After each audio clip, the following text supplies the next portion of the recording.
Welcome to Moonbeaming, a podcast about creativity, magic, tarot, lunar living, and more. I'm your host, Sarah Faith Gottesdiener, and I am so happy you are here today. Hello, everyone. How is everyone? It is such a delight to be back with you. I put on lipstick. I really did, just for this. Before I get into today's cast, I wanted to just briefly share about some exciting things that myself and my studio has in the works. The first is that my 2021 Many Moons Lunar Planner is about to go to press, and it is available for pre-order. It has every single lunar phase and every single sign the moon will be in for 2021. It has every witches holiday, every bank holiday, every religious holiday. It has, what else is there? There's weekly prompts, there's dozens of tarot spreads, there's new and full moon suggested rituals, prompts, and spell work. There are 13 incredible contributors, such as Rachel Ricketts, Natalie Miles from the So You Think You're Intuitive podcast, Dr. Jen Mulan of Decolonizing Therapy, so many more. I don't want to name everyone right now because there's a lot of them, but it's got a lot of stuff in there. I've never been more proud of this project, and it has everything you'll need to help support you through next year. So I'll put the link in my show notes. You can pick that up or pre-order it. It will start shipping in November. You can pre-order it at modernwomenprojects.com. I'll put the link down below as well. And the other event I have coming up this month, it's the only time I'm teaching this month, and I am teaching a protection magic workshop. I taught this in May. It was incredibly popular. Got a lot of good feedback, so I'm bringing it up again because I think it would be a good idea to really get the protection energy basics down so that we can feel as prepared and grounded as possible. So that's going to be on Saturday, October 17th. Everyone who signs up gets a replay as well and a pretty long PDF that accompanies the talk and the Q&A. So again, I will put all the information that you can find in the show notes and the link below. It's also going to be on my site, Protection Magic. It's this series I'm going to try doing more of Witch 101, although so far there's only been one, but you know what? It's a really good one.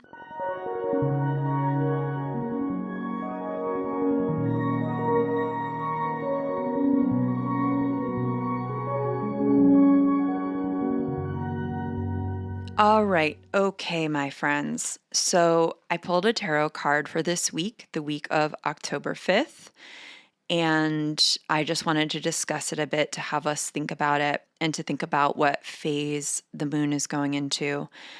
The moon is waning. We're in Mercury's shadow. So there's a couple things around this energy. One is back up your electronics.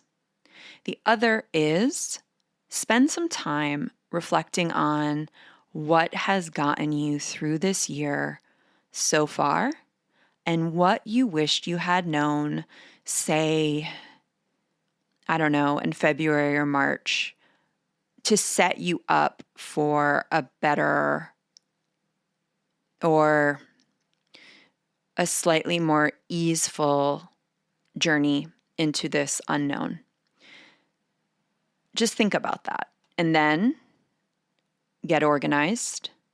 Maybe you want to stock up on some food or get some meal plans together.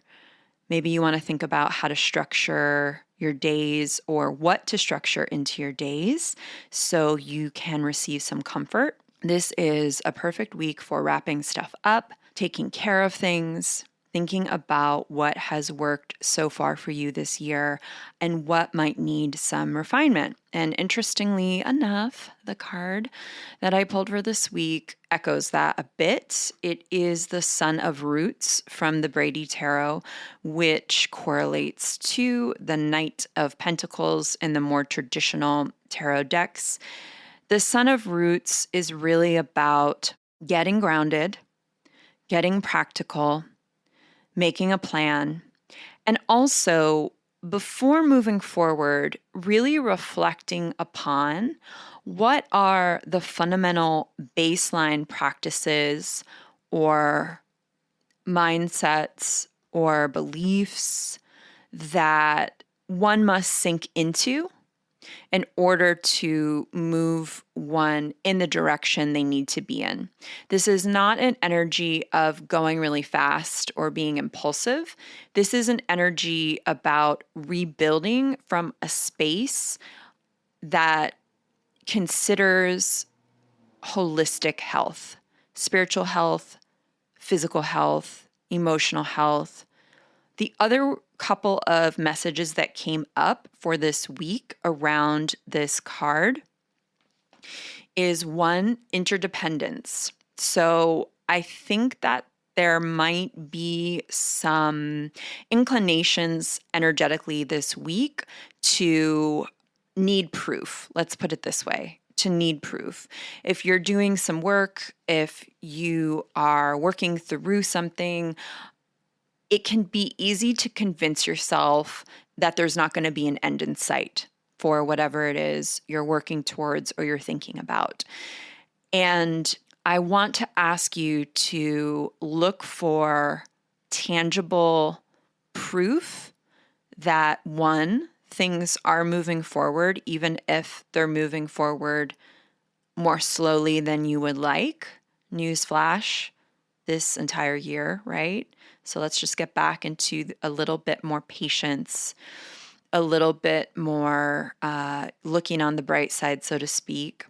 And the other one is because there is the propensity to maybe worry a bit more this week or spiral out into intangible types of distractions, go tangible.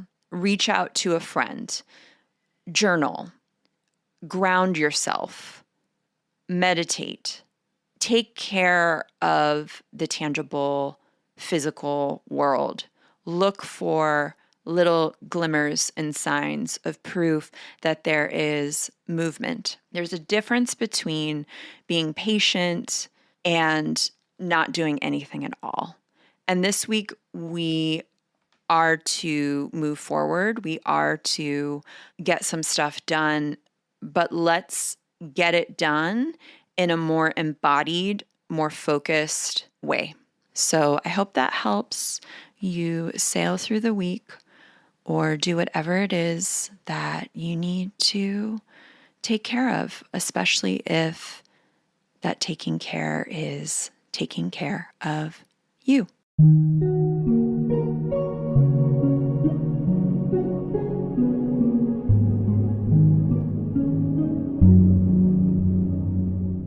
So this episode is all about our card of the year, the Emperor. Now, the card of the year is when we add up all the numerals of the year and we get one number, and that number is the Emperor. The card of the year is about collective themes. It is about an overall kind of energy that's happening. I don't necessarily believe in the collective in the way that some people talk about it. I think we're all individuals, but of course our experiences are collective because we're all here on this planet together. What I'm saying is we're not a monolith. And the reason why I'm bringing that up is that the card of the year doesn't always ring true because there are other years. Like, so for example, I'm Jewish and we just had 5781. That was our new year. So that doesn't add up to 4. I think it's interesting to work with a card of the year for a lot of different reasons. I think that for me, using 2020 makes sense because that is the calendar that I use. And that is the calendar that so many of us, or that the folks that I see for tarot readings, or that I talk to, or that I email, use, right? I put 2020 on my check and people know what's up. If I put 5781 on my rent check, someone might be confused and they'd have to wait several hundred years to cash that check, which, could be a life hack. You never know. But anyway, why does this matter? Well, for, again, a couple of reasons. One is that humans are pattern recognizers. It's how we've been wired to survive. So pattern recognition, focusing on one theme or archetype can be useful for us when we want to interrogate these specific themes in our own lives. If you have the Emperor as your soul card, or you're really working with it closely as your card of the year, or you want to explore some of the themes that crop up for you around it, or if you want to heal some aspects of this archetype, then developing a healthy relationship through time is key. When we spend long periods of time with one archetype, we learn so much from it. We learn about how it shows up for us, how it translates to our own lives, how it wants to communicate to us, how it wants to help us heal, what it can help us with, so on and so forth. So I think it's interesting. If you're not interested in particularly working with the same archetype of the year, the card of the year in the Gregorian calendar, it's interesting to work with a card. Maybe it's your card of the year, or maybe it's your cards of the year, so that you can develop a stronger connection to the energies, to that archetype, and it can help you unlock certain stories. It can help you heal. It can help you make magic, and so forth, right? All of the things we love to do with the tarot. Now, the Emperor. I'm going to give you a little bit of background before I dive a little bit deeper. The Emperor is card 4 on the first line of the Major Arcana. The first line of the Major Arcana, which are cards 1 through 7, corresponds to a process of individuation, or building, creating, becoming yourself as a self-realized human being. So phrases like I am, I do, I have correlate with this first line. This line traditionally correlates with how we discover who we are by encountering the other, our families, communities, friends, our subconscious, our conscious self, our talents, education, love, spirituality, travel, so on and so forth. We figure out who we are by how we interact with the external and also various aspects of the internal self. While not always, a lot of the first line has to do with figuring out who we are and what we need to be our best selves. This culminates in the Chariot, card number 7, when we decide we need to leave what we know or who we are, or all that is false, to go beyond, to travel more deeply into ourselves, into the mystery, into the woods, into the shadow, whatever metaphor or journey we're going to go on in the second line. The Emperor falls in the middle of the first line. Before the Emperor is the Empress, which is the card of earth, nature, growth, creativity, love, nurturing, cycles, generativeness. The Empress is like the apple tree, abundant and magical and ripe. And the Emperor, the card that comes after the Empress, might take some apples and then plant the seeds, or learn how to propagate the tree, turn it into an orchard, employ different people, and end up making an applesauce factory, right? The Emperor, in turn, prepares us for the Hierophant, an archetype that is about the work of love, the work we do in the world, the work we make of our lives, career-wise, soul-wise, spirituality, our own divinity, and how we work within or without greater systems. So the emperor prepares us by helping us create our own identity and our own personal structures in order to interface with larger structures, institutions, the greater collective, teachings, as well as opportunities for spirituality that are reflected in the archetype of the Hierophant. Traditionally, this card correlated with the archetype of the father or the patriarch or masculine energy. Civilization, society, order, power, action, logic are also all associated with this archetype. But we know that tarot archetypes are not gendered.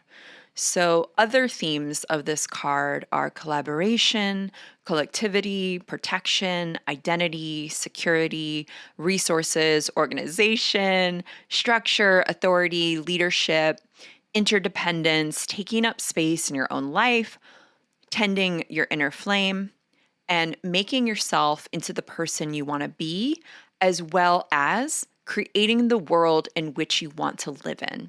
These are some of the more extended meanings of this archetype.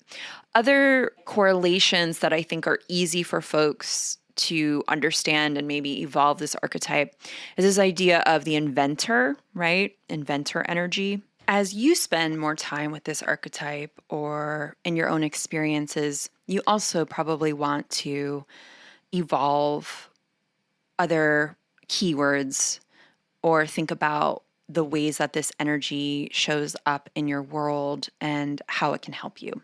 Traditionally, the shadow of this card was an authority figure having some kind of control over you, having issues with authority figures or father figures, rigidity and flexibility, as well as violent, toxic masculinity, the patriarchy. And of course, I want to be clear when I'm using the term patriarchy, it's not gendered, right? I'm not just speaking about men.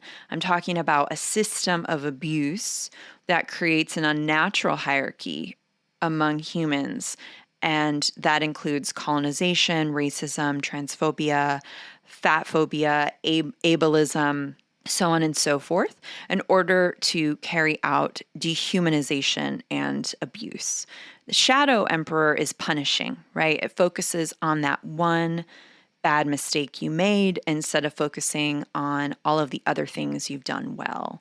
Other shadows that show up with this card are gaslighting, mistrust, indecisiveness, self-esteem or self-worth issues, insecurity, a fear of death, immaturity, defensiveness, inability to listen to or to work with others, unhealthy competition, workaholism, and rejection of the natural, spiritual, and magical world.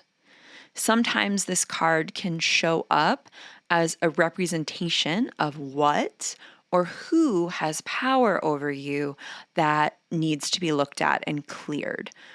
Again, traditionally, like Shadow Emperor has been a person, like an authority figure that's harming you. And while that could be the case if this card pops up, or if it comes up in a reading, I like to think of it more as how the person or how you are engaging with that energy, right? Like, what is it about you where you're like letting someone or something have power over you? And we'll talk about power in a little bit. And of course, gentle listeners, we can see how these themes are being highlighted this year. Coronavirus literally means crown. It was named that because it looks like a solar corona or a halo. And death is the emperor's teacher card, and we've lost so many this year to the virus. There's an election having to do with the American empire. We are engaging with civil unrest, protests. There's been a lot of discussion around personal power, around the people having the power, right? the movements that are happening. There's personal responsibility as collective care with masks and social distancing, security, how we deal with the unknown. There's like our actions being really controlled because we're literally in quarantine, right? Social distancing. How do we deal with all of this change? There's people-led support initiatives and movements, mutual aid funds. There's so much more, right? This other like thing about the emperor that I'll talk about in a bit is about preservation. So like preserving certain ideologies or certain systems. And we're seeing a lot of cognitive dissonance or believing in systems that have passed their expiration date or untruth. And also, we're seeing people saying, hey, I don't believe in this system anymore. This system isn't working. The emperor has no clothes, so to speak, right? I'm even thinking about this year's Mars retrograde in Aries, which is the astrological sign that is commonly associated with the emperor. So again, I encourage you to like take note so far of all you've noticed externally, internally, that touches upon the themes that the emperor encompasses. On a personal level, themes have shown up maybe for you around your identity, around security, around certain structures in your life. The emperor is about creating specific structures to help us deal with change, as well as to supply our inner reserves with resilience, vision, willpower. And this archetype also wants us to think about how we use our energy. So there's probably been some questioning about one or more of those themes for you this year, as well as coping mechanisms, shadows around the themes like our egos, our defenses, what we find ourselves grasping or clinging to, and also how we utilize and think about our own personal power. So now, with a few months left in the year, this would be a great time to journal, to meditate on you and those themes if you haven't already. I am going to say this is also a really good time to get organized, to get as organized as you need to be in order to deal with more change.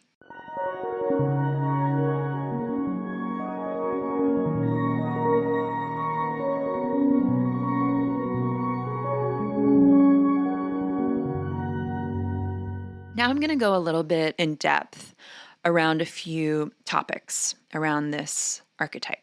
A lot of times when this card comes up in a client reading, I tell them that they're ready to be their own daddy. The emperor has traditionally correlated with this idea of the father, of dad, of daddy, which really just translates to a permission grantor, maybe a gatekeeper. Maybe it's a green light, maybe it's a dom, depending on how intimate your knowledge is of BDSM and kinky sex. There's also the connotation of sugar daddy, right? That rich benefactor that takes care of you in exchange for attention or sex or any other agreements you might have. And a lot of us, whether we have an actual daddy, a dad, a zaddy, or if we are a zaddy, a dad, a daddy, we have the subconscious desire for approval and for someone else to take care of us, right? I'm not saying that's bad, by the way. We all deserve to be taken care of, okay? But we have this subconscious idea that maybe only someone else outside of ourselves can give that to us. But the Emperor, card number 4, really wants us to figure out how to best take care of ourselves, which means being brave enough to name our desires and to allow ourselves to give ourselves what we need. And over time, as we become our own authority, we gain confidence. And with that confidence, maybe we become a leader. We definitely will become more of a leader in our own life, or maybe even someone else's daddy, if that's what's in the stars in our cards, right? So in this respect, the card can serve as a permission slip. It's telling you you can do it, you're ready to try it, you're ready to go and make a plan. Especially if you've been getting other cards or have other cards in your reading that support this card, like the Four of Wands, the Eight of Wands, the Chariot, Temperance, or some of the aces, right? We can look to other signals in readings or in our daily card pulls to give us more support. So if that feels like it's in alignment with you or something you want to try, figure out what you need, figure out how you're going to take the energy of the excitement or the desire that you have, and how will you bring that into your world, bring that into your reality. How are you going to keep your flame lit day after day? Because the Emperor is this bridge between vision and form. I like to think of it, I'll sometimes say when I'm teaching, it's like the ant and the hawk. It's like getting into the details, making the spreadsheet, turning the phone off, writing it all down, and the hawk that is soaring over a landscape, able to see a larger picture.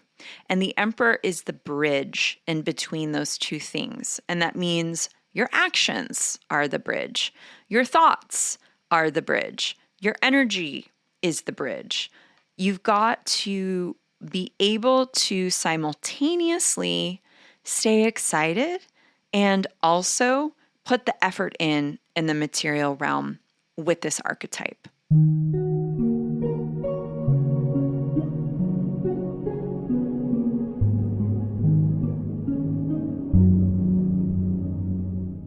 This archetype also deals with healing or collaborating with an unhealthy, transformation-averse ego and how we create security around it.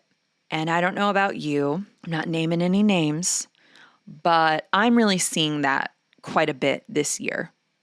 Death is the teacher card to Emperor. So Shadow Emperor is a fear of death, which includes resistance to change, which sometimes causes a real drive towards preservation. Preserve ideologies, preserve certain systems of power, preserve habits, patterns, preserve identity, preserve other things that are super rotten and need to go. Again, I'm just seeing that. And I want to be really clear. I've seen that flare up in my personal life, like talking about my stuff, and in other friends and clients' stuff. So I'm not judging anyone here for that necessarily. I'm just calling it like I see it, right? The impulse towards preservation is understandable, but it's not always natural, right? There's seasons, the world changes, we change, we age, right? We lose certain things, we learn other things, right? Change is a constant. Whether it feels like it is or not, we are on a rock that is orbiting and moving, hurtling through space, right? So there can be this inability to be able to flow with change or to deal with certain change. And this ends up looking like resistance, like denial, like grasping. I'm reading this book called Homo Sapiens, and I'm at this part of humankind's history where they move from being hunter-gatherers to mostly organizing into an agricultural-based society. And the author of the book, Yuval Noah Harari, argues that this was not the best move for humanity for a number of different reasons.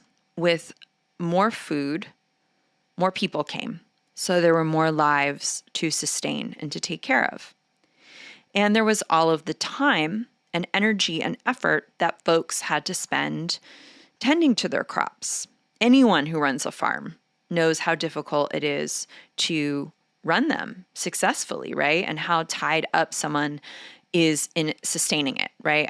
I know a couple of people who live on farms and who work on farms. It's a lot of work, right?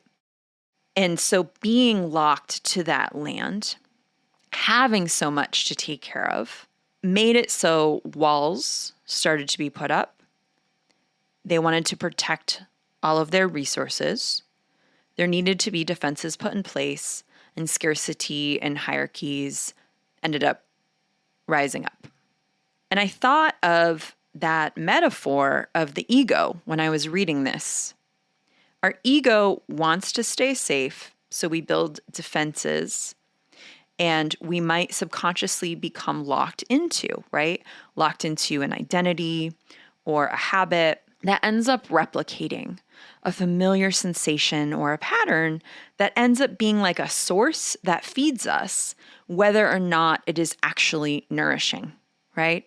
There are these structures that the emperor creates to feel like they're in control. And that can so often careen into being overly controlling or maybe even harming others subconsciously or even consciously in order to protect. Or we might become overly attached to false sources of security, right? Like a lot of things outside of ourselves, jobs, relationship, youth, the way that we look. False securities can become addictions, right? Where we're just looking outside of ourselves for any kind of semblance of control or reassurance or security, right? They provide us with a sense of this control or this security, so they become habitual. They end up reinforcing certain belief systems, whether those belief systems are healthy or not, right? And in turn, they will offer us this sense of protection, even if it's not actual security or actual protection, right? Like cue the midlife crisis, when a lot of folks historically in this country start grappling or thinking about their mortality and thinking about their life, and it can cause some kind of crisis, right? This doesn't just happen in middle age, of course, but it can happen when we lose a job or lose a business or lose a partner, a pet, so on and so forth, loss, right? And again, I'm not saying that relationships are necessarily this grasping, but they can be sometimes if we become overly attached to it, right? So I want to use a grasping pattern from my own life to break it down and have us parse this out, right? In my case, one of my addictions is an addiction to suffering. I know, rude, right? It's just one of them. I've got others. Good times. So it's this addiction to suffering. It's a habit, really. It's also passed down with family stuff and all of that, right? It's a lot of different things all at once, right? So the response to this grasping, the response to the addiction I have noticed in myself is workaholism, or like working way too much. I'm a recovering workaholic. And what ends up happening, though, when I would try to sort of control this addiction or create a defense around this addiction through my workaholism, was the thought pattern that accompanied it, which is like, I need to work more, I'm not good enough, I'm not doing enough, so on and so forth. I'm sure there's more, but this isn't a therapy session, so I'm going to keep it moving. The somatic sensation, the physical sensation that accompanied this pattern is shoulders clenched, jaw tight, shallow breath, right? So we have the four, right? The emperor. We have the mind, we have the body, we have the emotion, we have the impulse. The response feeds the addiction, reinforces the thought, and closes the loop. The loop becomes the wall, the defense mechanism, keeping the unhealthy ego fed and secure, right? So we can literally address structures in mind, body, thought, action, in order to create a softening and a repatterning. A different direction of this response cycle could be peace. Maybe I'm replacing suffering with peace. In fact, I am, by the way. It's going pretty good.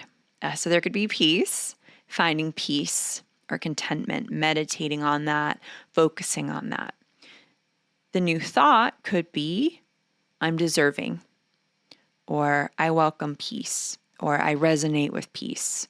Again, choose your affirmation, choose your thought. The response could be going for a walk, stretching, deep breathing, doing something that is enjoyable. If a person repeats that often enough, new patterns, new habits emerge. And I'm totally proof of that. I've changed so many grasping patterns in my life around money or work, love, and a lot more. And you can do this too with practice. And of course, as always, if therapy is available to you or joining a group, a support group, there's plenty of free groups online now, or if you can afford therapy or an accountability buddy, that's always really useful as well. Also, I teach that the ego can sometimes be the most intuitive, most psychic part of ourselves because it can tell when we want to change an ego-attached pattern. Sometimes it will start yelling, it'll start having a temper tantrum, our resistance flares up, we might freeze, we might panic. So know that that will probably be part of it. Know that resistance will probably be part of it. Reprogramming ourselves is a process. This archetype can help us actually deal with all this uncertainty or our own insecurities, and it can help heal and reprogram ourselves by knowing ourselves, by tending to our inner fire, our inner spark, by getting organized, by coming up with a plan, by coming up with a strategy, and by taking action. The fours in the tarot are like the tabletop. They're the cube, they're the platform, they're this structure or some kind of baseline that we need to create or find or uncover for ourselves. Always, yeah, but especially during times of upheaval and change. So maybe like your 4 ingredients for your tabletop are grace, compassion, courage, trust. Maybe they're family, relationships, the unknown, surrender. We all have our own different ways of finding out what works for us. So I would encourage you to do that and to focus your time and your energy on developing a connection to that which supports you. The Emperor is also about aligned action.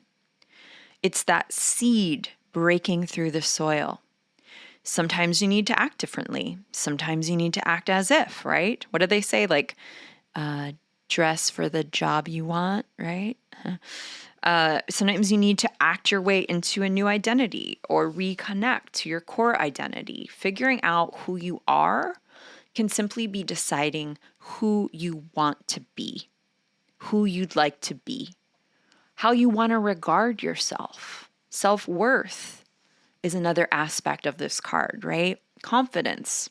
It's a precursor to the Hierophant, in fact, because when we have a healthy self-regard, we understand that divinity is available to us because we are part of divinity. We can also explore different aspects of our identity and aspects of our consciousness. The Emperor is this amalgamation of the archetypes that have come before it. We've got the creativity and magic of the magician, like knowing they have everything they need, realizing that they can have influence. We can say here we've got this like lightning flash of consciousness, of self, of other. Sometimes I think of the magician as saying like, I am, or I can. Then we have this intuitive, subconscious shadow knowledge and vast spiritual wisdom of the high priestess. Sometimes I think of the statement that accompanies the high priestess as, I know, right? Like, I know. That's our intuition, right? And then we have this creative, joyful, loving energy of the Empress, which can also be about time periods, seasons, wildness, magnetism, the ability to receive, to nurture and be nurtured in the specific ways that one craves. Sometimes I think about the Empress's like lines, taglines, if you will, are like, I have and I receive, right? And the emperor can be the container of these archetypes, these energies. The emperor can work and dialogue with all of these aspects. So maybe you want to work with one of those archetypes to be a helper card for your own identity work or your own ego work. Maybe you work with one of these archetypes and the emperor together in some way.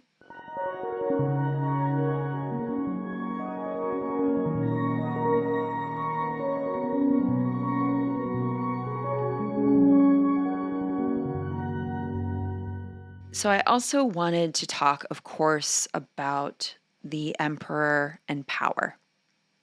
The emperor is about power and our relationship to it. It's about reframing, redefining power. Maybe it's about reclaiming power, right? Taking our own power back. We're seeing the idea of power play out a lot this year. How it is perceived, what it is a symbol for, how it is abused, all the reasons people want it, all the ways in which people misuse it, right? You know, I was thinking about this idea of like presidents and leaders, you know, being really conscious, really accountable leader is so difficult and requires so much that really, if people understood what responsible, compassionate, loving leadership looks like, they just probably wouldn't want it. You know what I mean? It's really difficult to be an ethical, responsible, accountable, caring leader for groups of people. And the ways in which our society has been taught or told that leaders have to be really isn't, it's not accurate, right? It's absolutely not working. So I think about that a lot as well. You know, part of our work with the emperor is becoming aware of the truth of our power, both individually and collectively. Part of this work is reframing what power really is and working collectively to model other ways forward within these ideas of power and empowerment. We're being asked to unpack this idea about power and ourselves and our relationships. And like I said before, part of why some of us have such an uneasy relationship with power is everywhere we see examples of it being abused, mishandled. And that's not power, right? That's not true power. And so I'm really trying to lean into other ways to relate to power, like people power, like care, like mutual aid funds, and also like thinking about how incredibly magical and inventive and resilient humans are. So you might want to think about power. What does power mean to you, right? Like when you feel most empowered, what does that feel like? How do you relate to your power? How do you want to develop a healthier relationship with your own power or with the idea of power? What drains your power? Like, where do you find yourselves giving it away? And what does that look like? How do you call back your power? What supports you feeling empowered? Meditating on all of that, journaling about all of that, really thinking about all of that makes total sense this year. And this leads me to energy, the last little bit about power and the emperor. My 2020 resolution, or my focus, I should say, was energetic sovereignty. For me, what that means is like my energy is my own. I don't take on the energy or projections or attacks or like not okay behaviors from others. I'm developing my own energetic intelligence. I'm developing easier ways to be intimate with my energy, to reprogram my energy, working with my energy, all of the energies, right? Because there's a bunch of different energies in the world. And that my relationship with my ability to be able to do so is confident and trusting, which in turn creates alignment, which in turn helps me to take aligned action.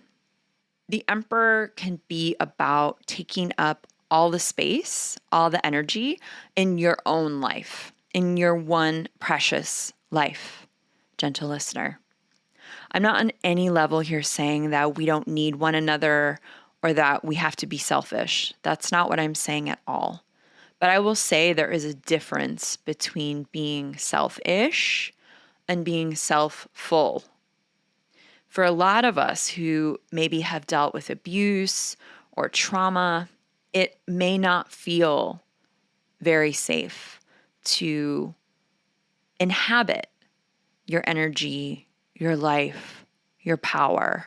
So we have to spend time really thinking about what it takes to create feelings of being safe or natural, to be consistently in one's own energy, to embody the self completely and fully. It's a practice. Like for me, a lot of it has to do with like somatic work, which helps me to heal and reprogram my nervous system. And so it's this like constant practice between somatic physical exercises, breathing exercises, mindfulness.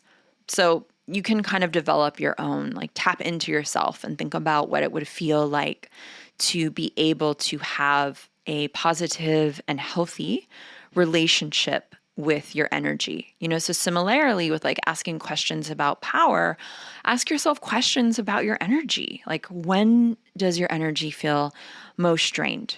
When do you feel most energized? When do you feel compromised? When does it feel like your energy is truly your own? This is also the time to really like take note of who is taking up space in your life, or even like where a lot of your time is spent. I mean, is your time spent in the past mostly? Is your time spent in the future mostly? Is your time spent in the present mostly? How can you be a bit more present, right? Because that's where we get our energy from. That's when our energy is most aligned. Listen to me. I am not saying this is easy by any means. I'm not saying I'm like hanging out in the present all the time, but that's certainly a goal of mine right now. Like thinking about who's living rent-free in your head right now, right? Who's living rent-free in your energy? What do you need to do to clear that? Do you need to spend some time clearing that?